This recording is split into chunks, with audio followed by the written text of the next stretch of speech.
Assalamu алейкумдар, урматтуу мекендештер.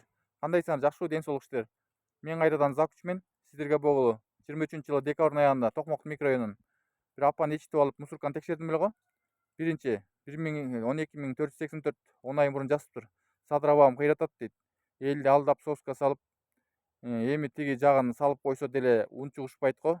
Элдер неужели афристин магиясы күчтүүбү? Баарын оңой эле алдап коюп атат го дейт. Оңой эле алдап койгондо эмес, эмне ал иштебей үйүндө эле креслодо отурган жок да тиги офисинде. Оңголдорун иштеттирип атат. Иштебесе жумуштан ыргытып башка жумуштарды киргизип атат. Жалгыз эле эмес. Камчыбек Ташыбек экөө кандос болуп мынакей канча жылдан бери кол үзбөй жакшы иштеп атышат. Бирине ишенип, биринен ашып кетпей, биринен кем калбай, теңме тең болуп. Ошондой болуш керек да. Ушуна Кыргызстан сүйнөгү анан таанылат дегендей. Кызыктай өзүңөр кыйратып салгансыздар эле соска берип деп. Сөзүңөр эле күчтүү. Тилде сөөк жок да, кобра боло бересиңер. Өзүңөр ушу Садыр Жапаров менен Камчыбек Ташевдин ордуна болсоңор, ошо силер 3 жыл эмес тетиги 3 күндөн кийин же 3 айдан кийин ыргымаксыңар. Иштей албай митинг кылып, силерди айдамак башка мурунку президенттердей кылып. Сүйлөсөңөр да ойлонуп сүйлөгүлө да, тоңтоңкур асман сүйлөй бербей. Анан эми тиги жагында салып койсо деле унчугушпайт го деп. Аны оңголдор иштебей атса ошо да иштебей ыргытып, жакшы дегендер кайра киргизип, ошентип убакытка жараша бүт салым кошулуп өзгөрүлүп атат Кыргызстан. Анан элдер неужели афристин магиясы күчтүүбү? Баарын оңой эле алдап коюп атат го дейт. Алдабай эле чындыкты сүйлөп эле, ал бирөө Кыргызстанды сатпай эле Кыргызстан кайра сонун бюджетке акча түшүрүп, көп нерселерди салып, Кыргызстанды өнүктүрүп атат. Мурункуларга карап, акчаны жеген жок. Карызды кутулуп атат. Эмне көзүңөр сокурбу, көрүнбөй калганбы?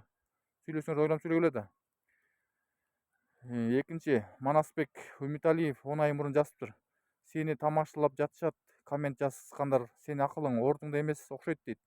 Акылым ордунда эмес болсо, анда мен эмне мээримди иштетип, фантазер болуп, бүт өнөрлүү төл өнөрдүн ээси болуп чыктым.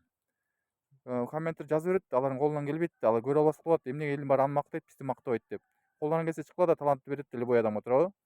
Анан кийин сен мээң иштебей аткандан кийин орукчансың го деп, врачка текшертиш керек деп. Ушундай сөздөр үйрөнүп алыптыр. Кой андай концерттин иште. Мен андай адам эмесмин. Мен акылдуу болгон үчүн элден өзгөчө чыктым дегендей. Сүйлөсөң да ойлонуп сүйлө да. Анан кийин жазыптыр да, сени тамашалап жатышат деп коммент жазгандар. Сенин акылың ордунда эмес окшойт дейт. Сенин акылың ордунда эмес, ошо туура эмес жазып атасың, акыл эмес болгон үчүнчү. Бүгүндөн баштап тартипти сактап, эртең кеч болуп калат. Аты ушинтип дагы жазганыңарды көрөйүн комменттерден. Башыңарды алып блокко тагам, экинчи мени көрбөйсүңөр өмүр бою. Ошон үчүн туура ниетти ондогула, тартипти. Үчүнчү, Бакыт Кузгольские 10 ай мурун жазыптыр. Сен элдин көйгөйүн чече албайсың дейт. Эмнеге чече албайм? Зато жеткизип атам да. Канча деген 100 миңдеп, 200 миңдеп, 500 миңдеп, миллиондоп просмотрларды көрчү эле элдин баары. Эмнеге жеткизе албайм? Жеткизген үчүн канча жерлер бүттү, канча жер текшерип, бүткөндөн кийин көрсөтчү элем. Мал базарбы, жолбу, курулуштарбы? Көп эле нерседен көрдүң го, көзүң сокурбу же май басып калганбы? Тазалап алчы көзүңдү. Кулагың дүлөйбү, эмне? Эмне мээңин мусоркабы, мээң ичин тазала, анан кийин ойгонуп жакшылап көрүп туруп анан айтчы. Сонун кылып иштери жеткизип атыптырсың, молодец деп. Атайын өзүң колуңан келбейт да, ошон үчүн мага тийишип сайлап атасыңар да. Төртүнчү, Марат Такматов 4 ай мурун жазыптыр. Жаңылмач айткандай сүйлөйт го, сен блогер болбой эле койчу дейт. Жаңылмач айткандай эле сүйлөйт го дейт. Сен блогер эле болбой эле койчу дейт. Блогер боломбу, болбоймбу, колуман келип атабы, аткарып атабыз, салым кошуп атабыз Кыргызстанга. Колдогондор мактап, жакшы адамдар мени колдоп атышат, чыгып атам, дух берип атат. Сөз, жакшы сөздөрдөн общение армашсаң жакшы адамдар менен. Печенье жесиңден сөз бар го. Өзүң колуңан келбейби?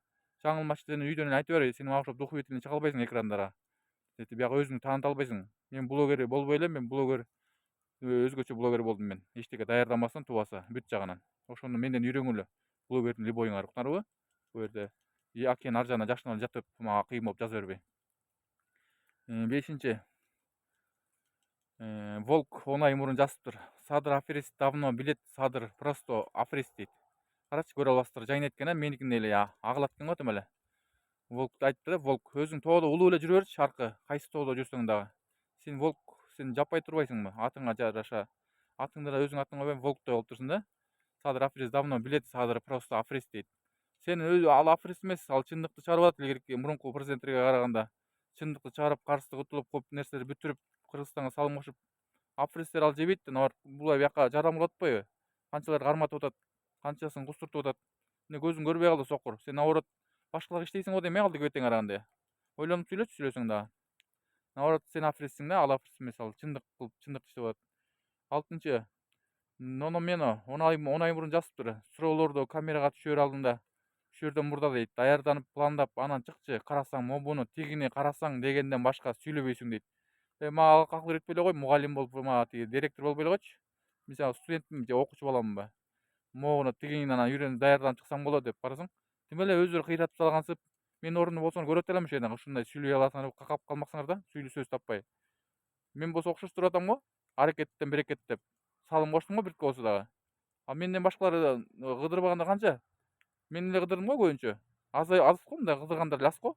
А тиги Улукбек, Ыдырыс, эмелер, Умар, Алилердики го алар мэрияга кирет. Мен болсо мэр издесе эле көчөдөн эле жеткизип коем чоңдорго. Алардын жумушу башка, аны туураган жок, мен башкача адаммын. Ошентип жазыптыр да, Nono мени 10 ай мурун суроолорду камерага түшүрүүдөн мурда даярдап, пландап анан чыкчы. Карасаң, могуну тигини карасаң дегенден башка сүйлөбөйсүң дейт. Могуну тигин деп айтсам дагы окшоштуруп жеткизип атам да чоңдорго. Могуну тигин десем мен өзүмдүн фантазия менен сүйлөп атам. Аны мен даярданбайм, сценарий жок, сатира жок эле чыгып атпайбы. Сүйлөгөндү менден үйрөнгүлө. Кайра мага өзүңөр кыйратып эле экранда титиретип дүйнөгө таанытып келгенсиң кыйын сүйлөйсүңөр тим эле тет жакта жатып алып океан ар жагында. Андан кийинси 7. Узер 9 ай мурун жазыптыр. Колду чөнтөктөн чыгар дейт. Колду чөнтөктөн чыгарамбы, чыгарбаймбы? Илгертен бери салтта бар го, кыргыз салтында школада жүргөндө, кечинде жүргөндө чөнтөктөн кол түшпөш керек. Адам эркек деген ушундай да, чөнтөктөн кол түшпөш керек. Ушундай жүрүш керек. Чөнтөккө саламбы, кепка киемби, очки тагынамбы, кандай кийинемби, эмне ишиң бар? Чөнтөктөн чыгар деп. Тим эле менин шефим болуп кеткенсиң, акыл үйрөтөсүң го. Чөнтөктөн чыгарамбы, чыгарбаймбы, эмне ишиң бар? Сага карап мен бийик турам дегендей. Андан кийинси 8. Манас аэропорт 10 ай мурун жазыптыр. Сен кичине илим алчы дейт да. Манас аэропортто эле службаң кылып жүрө берчи. Самолетторго тиги визабы, билетпи, самолетко киргизип чай бересиңби, эмне кылып кызмат кыласың, ушул жакта эле жүрө берчиктим го, мага акыл үйрөтпөй эле. Мен өзүм ишимди так аткарып атам, өзүм ишимди так жеткизип атам чоңдорго. Ошону менден үйрөнгөн уктарбы, бөбөктөр десе. Сен кичине илим алчы дейт. Илим албай эле кой, мен илимсиз эле, сценарий жок эле, окубай туруп эле өзүм фантазиям тубаса жаралган. Меники алардыкынан да өйдөрөөк турат мындай айтканда, бийигирээк сүйлөгөндөрүм, сөз тапкан жагынан. Ошону менден үйрөнгөн уктарбы. 9. Болот Кеңешов 3510 10 ай мурун жазыптыр. Сен өз сөз маданиятың көбөйт, жырык тырык дебей инакта кыргыздын сөзүн сүйлөсөң дейт. Эмне эмесе Кытайдын сөзүн сүйлөп атамбы, жырык тырык деп. Анан кантип сүйлөйүн, окшоштуруп сүйлөш керек да ошондой сөз таап. Анан кийин эмне эмесе кооздоп башкача сүйлөйүнбү, кандай? Тилди башкача тилдер сүйлөйүнбү, кытайча же англисче, американча сүйлөйүнбү? Нормально сүйлөп атпайбы, элде жок сөздөр сүйлөп. Сен сөз маданиятың көбөйт, жырык тырык дебей дейт. Накта кыргыздын сөзүн сүйлөсөң дейт. Сен өзүң чыга албайсың да, өзүң сүйлөгөндү билбейсиң. Үйдөн эле кыйын сүйлөйсүң, бирок талаадан элдин арасында экранга чыга албайсың. А мен болсо чыгып атам канча 6,5-7 жылдан бери. Мен уже бышып профессионал болуп калгам. Сүйлөгөндү менден үйрөнгүлө да. 10. Улан Өмүркулов 10 ай мурун жазыптыр. Шашпай сүйлөчү, сен токто болчу, обу жок сүйлөй бербей. Токто болчу, токтоп эле нормально токтоп азыр эле серьезный эле жүрүп аткарып атсам деле силер кайра артыңар менен күлүп атпайсыңар. Серьезный журналист жагы, спорт жагы, рекорд жагы, ыр жагы, бүт жагына чыксам эле комменттер чыла экен да. А эмнеге башка артисттерге жакшы жазасыңар, мага эмнеге чыла жазасыңар? Эмнеге меники жанакы Сулайым Султанга анча көрө албастар жок го, Ибрайым Пашага аябай көп го, ошол сыяктуу эле ошондой көрөсүңөр, мен дагы көрө албастык жаман көп го мага дагы. 10. Улан Өмүркулов 10 ай мурун жазыптыр. Шашпай сүйлөчү, сен токто болчу, обу жок сүйлөй бербей дейт. Обу жок эмес эле, чоңдорчу эле сүйлөп атам, билимдүү эле сүйлөп атам. Өзүм сүйлөгөм ушундай болсо эмне кылайын, Кудай ушинтип жаратып койсо. Сен сүйлөй албайсың, антип акыл үйрөтпө да. Сүйлөп бияка жаман сөз жазбай эле чыгып кетсең болбойт да, түкүрүнбөй эле. Көрдүң, бирок ичиңе жутуп койду шилекейди. Сыртка чыгарбай, какырбайчы. Ошондо тартиптүү болосуң. Ошондо Кудайга жагасың дегендей. Ал мынтип бияка келип жаман адамдар эле көрө берет экен, жакшы адамдарга ошол эле комментарий булгап элечи. Биз комментарий үчүн келдик, сенин видеоң үчүн келген жокпуз деп. Ушундайыңарды көрөйүн эмките бу комментариydен. Сразу башыңарды алып блокко атаган уктарбы, экинчи мени көрбөйсүңөр өмүр бою. Обу жок сүйлөбөй деп. Түшүнүктүү эле сүйлөп атам. Чоңдор сүйлөбөгөн сөздөрдү. Мага акыл үйрөтпөй эле койчу, өзүнүн колуңан келбейт да, ошон үчүн көрө албастык кылып атасыңар да. 11. Сатыбалдиев, ушул сен жөн эле койчу дейт. Эмнеге жөн эле коем? Желаниям ашып ташып атса, чыдамкай болуп атсам, анан кийин результат келет да турабы? А эмнеге иштебей эле сен иштебей эле койчу дейт карасаң. Сатыбалдиев, ушул сен жөн эле койчу дейт да. Жөн эле койбой эле койдум. Менин талантым барбы? Желаниям колуман кайсы нерсе келет, ошолорду жеткизип атам, аракеттен берекет деп. канча кишилер мындайга жетпей жүрүп турабы. Мен болсо аракет кылып канча Кыргызстандын ычык-бычыгынан бери кыдырдым го, жети областын текшерип. Өзүм башында рекордума чыгып, андан кийин журналист жагы, анан актер, анан ыр жагы, спорт жагы, бүт жазуучу, аткарчу, табуучу универсальный Кудай жаратып койгон ушундай. Ал мактанган эмес, өзүм мүнөзүм ушундай сүйлөйм. Анан ойлоп калып экен мактан чыга кетем. Андай эмесмин. Мен таластык эмесмин, таза чүйлүкмүн. Сыгат адам болом. Андан кийинси 12-нчини айттым э. Ушул сени жөн эле койчу деп карасаң тим эле. Сен унчукпай эле жүрө бер, жазбай эле кой, мындай уктуңбу? Мындай ушундай жазган көрөйүн, блокко тыгып башыңа алам. Экинчи мени өмүр бою көрбөйсүң. 12-нчи Канимет Токтогонов 2268 10 ай мурун жазыптыр. Улуктан дагы кыйын болуп койдуң го. Окшошпой калды дагы, аракет кылып көр дейт да. Окшошпой калганда эмне, аякта кастингке бардым беле, же курста жүрөмбү, же ОРТге бардымбы? Ага жетемби, жетпеймби, аны туурабай эле чыгып атам мен башкача болуп. Алар мээриге барат. Ыдырыс, Умар, Али, Улукбек дегендер. А мен болсо көчөдөн эле жеткизсем суроо берип атып, элдерди күлкү тартуулап, серьезно сүйлөп, аралашыма кызыктуу кылып, кыйкырып өкүрүп, баарын кагып силкебей эле спокойно түшүндүрүп коем, жеткизип чоңдорго. Ушуну менден үйрөнгүлө. Улукбек менден үйрөнсүн. Каякта сөзүм бар, тилим бар деп сүйлөй бербей. Кыйын болуп койдуң, окшошпой калды дагы аракет кылып дейт. Аракет кылып бүткөм сен ойгоно элек деле 2 жылдан бери. Мен профессионалмын уже азыр. Любой ычык-бычыктар текшергенде кантип сүйлөш керек, кантип жеткизиш керек. Жолдорду менден үйрөнгөн, уктуңарбы бөбөктөр? Мага акыл үйрөтпөй коюп. Өзүңөр кыйын болсо чыкпайсыңарбы? Меле тилим бар деле 2 метр тилим бар деле көп боло бербей. 13-чү Адилет 10 ай мурун жазыптыр. Текшербеген сен эле калдың дейт да. Анан ким текшерет? Мен текшерип атсам, чүйө боласам, мен чыгып атсам текшерип, өнөрлүү болуп чыгып атсам, Кыргызстандан өзгөчө чыгайын деп. Анан текшерсем да жакпайбы? Ушу сен эле калдың деп карасаң. 12-нчи. Окшошпой 13-чү. Сен текшербеген сен эле калдың дейт да. Мен каламбы, калбаймбы, эмне ишиң бар? Башкалар текшербесе мен аракет кылайын да, жеткизейин чоңдорго, элдерге таанылайын, жеке эле түрлүү өнөрдү, көп кырдуу өнөрлүү экен депчи, бүт жагынан колдон келет экен. Жигитке 70 өнөр аз кылат дегенде эле жеткизип атпайм турабы? Аракеттен берекет деп. Андан кийинси 14-чү. 14-чү Арсен Муратов 2591 10 ай мурун жазыптыр. Ушул мээс иштебеген акмакты кой деген намустуу жигиттер калбадыбы? Эл айтса да бул айтпасынчы дейт. Карачы мону сүйлөгөнү. Намустуу жигиттер калбадыбы дейт. Ушу кантип болсун эме? 14-чүчү. Намустуу жигит калбадыбы дейт. Мен эмнеге антип сүйлөп атасың түшүнбөй атам я. 14-чү Арсен Муратов 2591 10 ай мурун жазыптыр да. Ушул мээс иштебеген акмакты кой деген намустуу жигиттер калбадыбы? Эл айтса да бул айтпасын дейт. Кой деген киши ким мени токтото алмак? Эч ким токтото албайт мени. Эч ким токтото албайт. Мен өзүм шефимде турабы, өзүм мастермин. Ошон үчүн колуман келген үчүн жеткизип атам чоңдорго. Токтото албайт эч ким. Колунан келбеген үчүн токтото албайт да. Мен колуман келген үчүн документин чыгып атам. Дерски чыгып сүйлөп жеткизип атам чоңдорго, коркпой эч кимден. Өзүң эре ойлосоң бирөөнү шере ойло деген сөз бар го. Любой тил жагым болобу, күч жагым болобу, Кудай берген талантымды тарыхта калтырып атам убагында кийин. Ушу алтын тамга менен калып калайынчы депчи. 14-тү айттым ушу иштебеген акмакты дейт. 15-нчи Өмүрбек Музаралиев 10 ай мурун жазыптыр.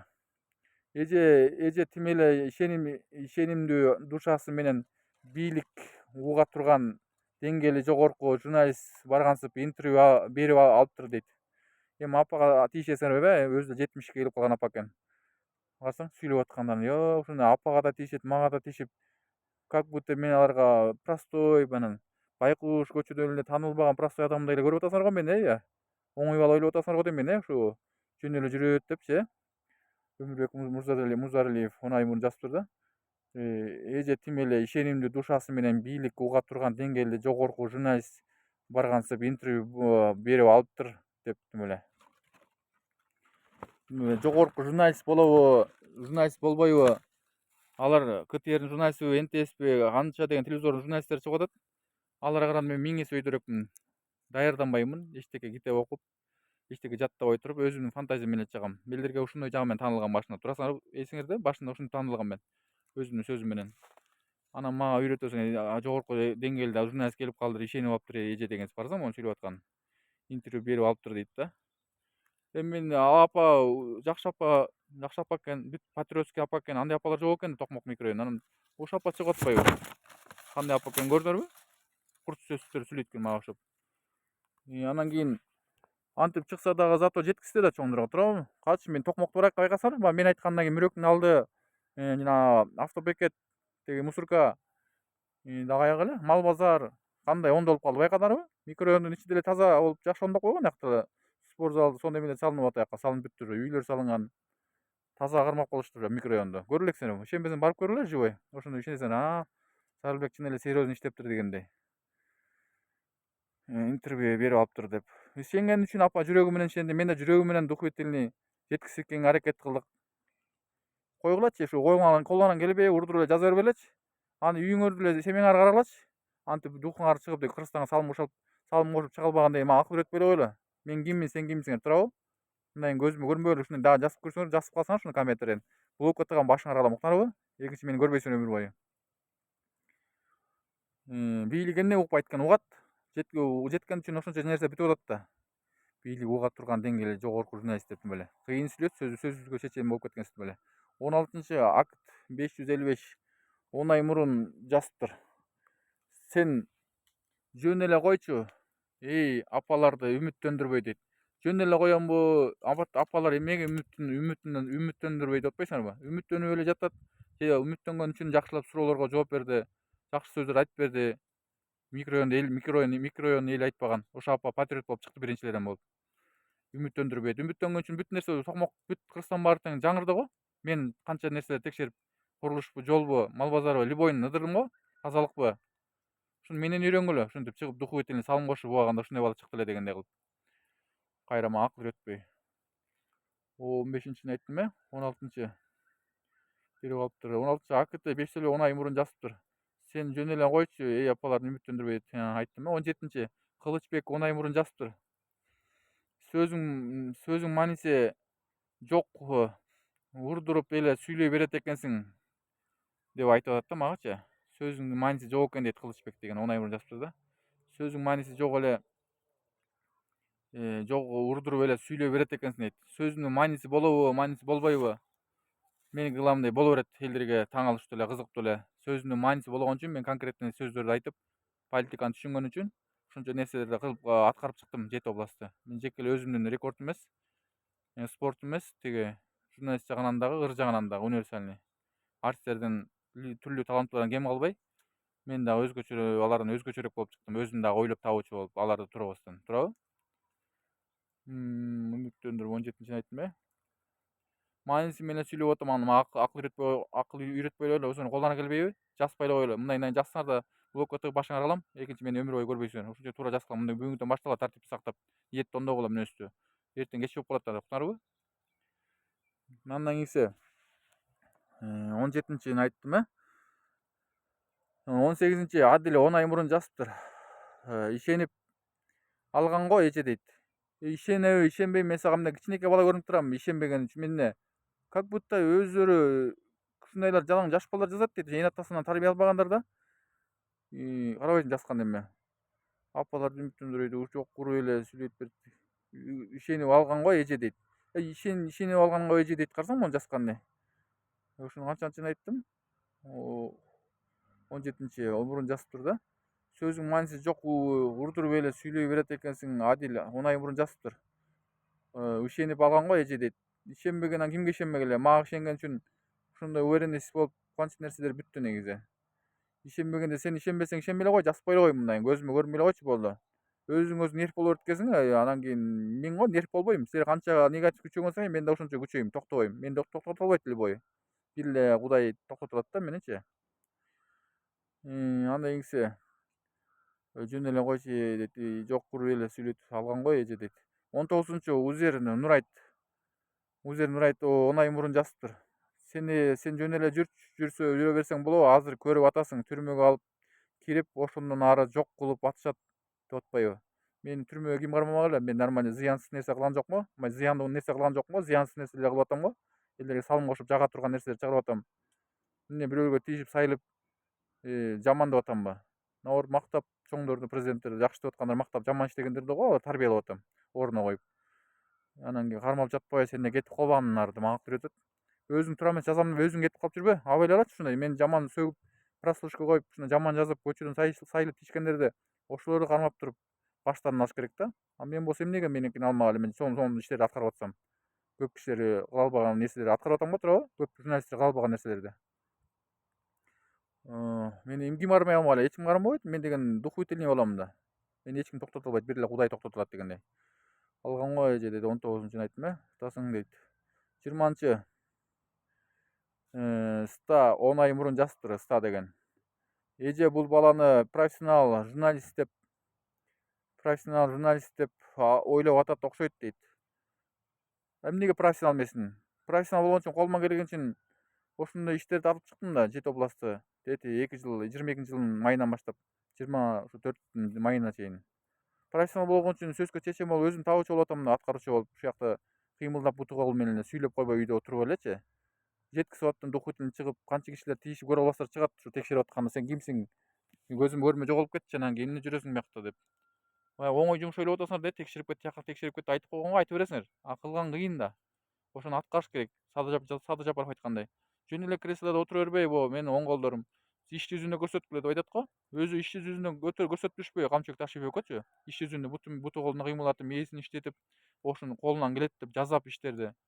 Ошондой болуш керек туурабы? Ошондо Кыргызстан катуу таанылып, алтын тамгамен калат ушундай адамдар кийинчи. 21-чи иштебейт экенин билбейт эже дейт эмнейт? 20-чын айттым ойлоп атат окшойт дейт. Болот Байзаков 21-чи. Болот Байзаков 10 ай мурун жазыптыр. Бул баланын мээси иштебейт экенин билбейт да эже дейт. Карачы муну сүйлөгөнү. Бул баланын мээси иштебейт экенин билбейт да бул эже дейт. Эмнеге мээм иштебейт да ушундай эмнеге? Анан ушундай нерселерди кылып атам да, бирок мээм иштеген үчүн кылып атам да. Мээм иштебесе аяка кадыр түшүнүгүм жок болмок да. Биле албайт болчумун, колуман келбейт болчу, кыла албайт болчумун да, жеткизе албайт болчумун. Сен мээң иштебеген үчүн ушинтип сайылып апа экөөбүздү жаман тилдеп атасың да, туурабы?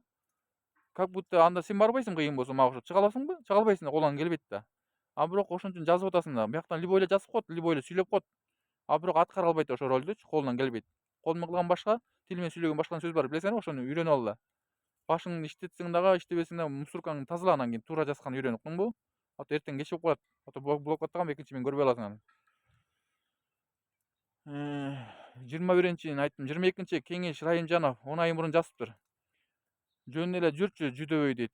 Менби? Жөн эле жүрчү жүдөбөй дейт. Кара муну үйрөткөн арабайсың белем.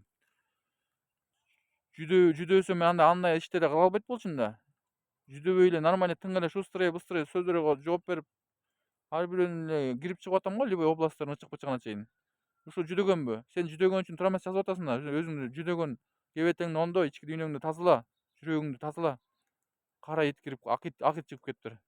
Башың тиги мээңде мусорканы тазала, туура сүйлөгөн тазала, тилиңде ууларды ал.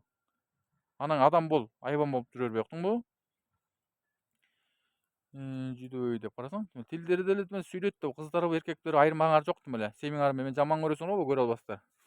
Бири-бириң менен ушакташып кой эле. 23-чү Майрамбек Султанбеков 3500 10 ай мурун жазыптыр. Кудай албагыр, сен тажаттың го дейт. Карачы мону сүйлөп аткан эс. Кудай албагыр дейт. Сен тажаттың го дейт. Тажасаң көрмөй эле кой да, тажасаң Тажикстанга барып службага ал. Ушактан өзүң кетип калчы, Тажикстандан ок тийип, мынтыктан ок жеп, тажиктерден.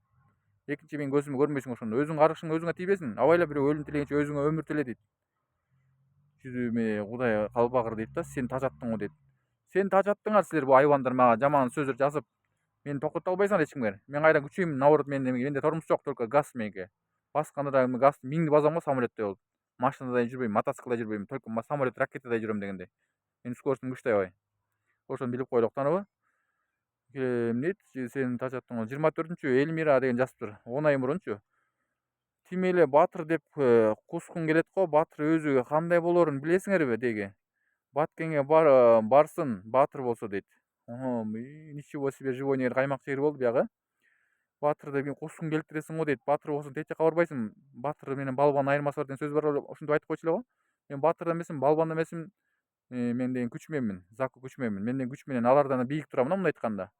Мен антип атыбай эле кой, жазбай деле кой, өзүм нервте болбой эле кой. Мен го нерв болбойм, мен бышып калгам. Ушинтип окуп негативге көңүл бурбат деп жазгандар бар, жакшы адамдарчы. Ошолордун аларга айта берет эми, мейли жакшы дух берип атат жакшы адамдар. Жаман адамдар чыла болот атпайбы? Анан келип жакшы адамдарга айтып кетейин. Бул негативтерге мен нервтер болгон жокмун, көңүл эле жүрөгүм менен сүйлөп атам, жетип калсын депчи. Мен айкырып, эркимди күчөтүп, жүлүндөрүм үзүлүп кеткен жок да туурабы? Көзүмдөн от чыккан жок да. Катуу айкырап, кыйкырып, өкүрүп мындай калчылдаган жокмун да туурабы? Спокойно сүйлөп атпаймынбы? Батыр деп. Батырдык деле служба кылдык го. Текшерип мына журналист болуп политик батырга кирбейби чоң салым кошкон. Анан өзүмдүн рекордуман го балбанский деп коет. Балбанга да кирбейт, балбандан да күч менен аяк жагынан. Ырдап чыктык, журналист спорт ойлоп чыгардык. Эмне батырга кирбейт экенмин. Батыр деп эле коелочу. Мага да жакпайт андай. Балбан батыр деп эле мындай зак күч менен эле уктанабы? Ошол жетиштүү. Андан кийин 25 Нурбек Мангиев 9 ай мурун жазыптыр. Көйгөйдү чечип сала турганда эмне көйгөй дейсиң го сен дейт. Мен чечемби, чечпеймби, главное чоңдор чечет да туурабы? Мен жеткизип атам. Зато мен ошол суроону так суроо берип, так жооп берип атам да туурабы?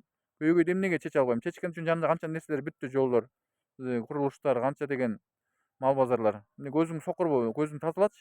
Күлөйсүңбү? Мусулкаңды тазала мээңди, жүрөгүңдү тазала. Ойгон, ойлон дегендей. Мага акыл үйрөткөн сен кимсиң эмне? Мен башчым болуп алдың беле. Мен өзүм шефимби, өзүм мастеримби, өзүм колумдан келеби ошон үчүн аткарып жүрдүм да ролдөрдү. Кыргызстанда жакшы адамдарга жагайын. Силерге жакпасам жакшы адамдарга жагам дегендей, Кудайга жагам дегендей. Сала тургандай деп. Эмнеге чечилбейт? Чечилген үчүн канча нерсе бүттү. Көзүң көрбөйт атат сокур десе. Мындай көзүмө көрмөй уктуңбу? Башыңа алам. Эмкиде мени өмүр бою көрбөйсүң. Бүгүндөн баштап туура жазып баштап уктуңбу? Эртең кеч болуп калат. Андан кийин 26 Көңүлбек Дурусбеков 9 ай мурун жазыптыр. Ушунун мээси дейт да, иштебегенге ишенип, ээрчип интервью берген адамдар дагы өздөрү да көкмө экен дейт. Карачы могу сүйлөгөндөй. Ушуга ишенип интервью берген адамдар дагы көкмө экен өздөрү дагы дейт да. Мен да көкмө дейт экен да, ушундай алар да көкмө экен да. Ишенбегенде сак ишенмек беле сен көкмөчө жазып атсаң бу жерде. Мен таза кандуу мээм иштеген үчүн ошон үчүн таза кандуу иштермен болуп салым кошуп Кыргызстанга. Наоборотунан мага ошо апа көңүл бурду да, көңүл буруп ишенди жүрөгүм менен. Мени да ишендирип чоңго жеткизсем деп жүрөгүм ишенип, мен дагы ошентип аткарып жүрдүм. Журналист жактарынан да мен да өзгөчө чыгайынчы деп. Карачы сүйлөгөндөрүнө тилде сөөк жок деп, кобра да, өзүнчө кобра буларчы. Колдорун келбейт, анан кыйратат асман сүйлөп том корупчу. Берген адам дагы өздөрү да көкмө экен дейт. Мындай көзүм көрмөй блокотто башыңа алам, эртең менин эфирмен эч эмне көрбөйсүң уктуңбу? Өздөрү да өкмө экен деп. 27 Улан Өмүркулов 10 ай мурун жазыптыр. Сен азыраак сүйлөчү, урдура бербей дейт. Азыраак сүйлөйүнбү, көп сүйлөйүнбү, элдерге эчтеке жакпайсың, элдерге жакпайсың. Аз сүйлөсөң да жакпайсың, көп сүйлөсөң да жакпайсың. Орточо сүйлөгөн сөз бар го. Мен канча көп сүйлөгөн үчүн ошончо элдерге жагам да, сөзгө чечен экен деп. А сүйлөбөй койсоң, анда бу дутук эмне жүрөт колунан келбейт экен деп айтмак туурабы? Мен ошончо сүйлөгөнгө жараша, бутугума, кыймылыма жараша сүйлөп да аткарып аттым туурабы? Ролдорду сонун кызыктуу кылып, элдерге чоңдорго жеткизипчи. Кантип мага акыл үйрөтпөй эле кой. Урдурбай эле мээримди иштетип эле сүйлөп атам сонун сөздөрдү эле. Түшүнгөн үчүн маанисин ошондой сөздөрдү айтып атам. Эмне проблема болуп атат, ошол жөнүндө айтып бергиле, ошол жөнүндө мен айтып чоңдорго жеткизип кетейин деп аракет кылып жүрдүк туурабы? Как будто мага акыл үйрөтөт да, мына анын беле баласы болуп же мага мугалим, директор болуп алган да тим эле, үйүнөн тим эле чыгарбай, кул болуп алгансып тим эле акыл үйрөтөсүң го мага тим эле. Андан кийинкиси туурап жатты. Андан кийинкиси эме деп жазыптыр. Канча келип калдым. Уланды айттым 28 Съездбек Момонов 10 ай мурун жазыптыр. Улукбек Ыдырысты туурап жатат дейт. Мен жок, аны туураган жокмун мен. Ыдырыс Улукбектики башкача да, алардын мээриги барат. Мен болсо таза кыйкырып өкүрүп, кагып силкишип калчылдабай эле, аяк кабинетке барып отурбай эле мен көчөдөн эле серьезно сүйлөп жеткизип коем да. Кагып силкибей эле так кандай проблема болот, каяк чечилбей атат, ошолорду жеткизсем мен башкача темада. Жакшылап түшүнүп көрсөңөр, мен канча деген Кыргызстан айландым. Толтура жүрөт го журналист жактарым. Мурунку баракчаларымда 2 жыл 3 жыл мурунку баракчаларымды көрдүңөр беле? Кайра бүгүнтөн баштап көрсөңөр кандай аткарганымды ролдорду. Өмүркулов эмне Сыдыруудан туруп атат деп жазам. Алар тураган жокму? Алардыкы башкача да, меники башкача. Бул менин фантазиямда. 29 Миша Алымбекович 10 ай мурун жазыптыр. Интервью алып жатканда жооп берип жаткан адамды карап көңүл бурсаң дейт. Жооп берип жатканда адам көңүл бурсаң дейт. Эмне көңүл бурбаганда эмне мен ар жакка кетип калып атамбы?